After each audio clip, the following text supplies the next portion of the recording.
Hey everyone, if you're having trouble signing into Photoroom, getting login errors, stuck on the sign-in screen, or unable to access your account, don't worry.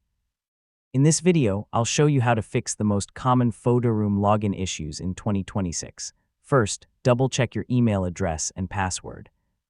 A simple typing mistake is one of the most common reasons users can't log in. If you've forgotten your password, use the password reset option to create a new one.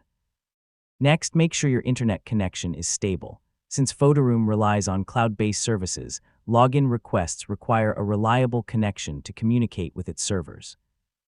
Finally, if none of these solutions work, contact Photoroom support and provide information about your device, app version, account email, and any error messages you're seeing.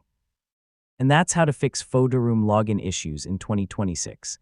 In most cases, checking your credentials, updating the app, clearing cache, and verifying your connection will solve the problem.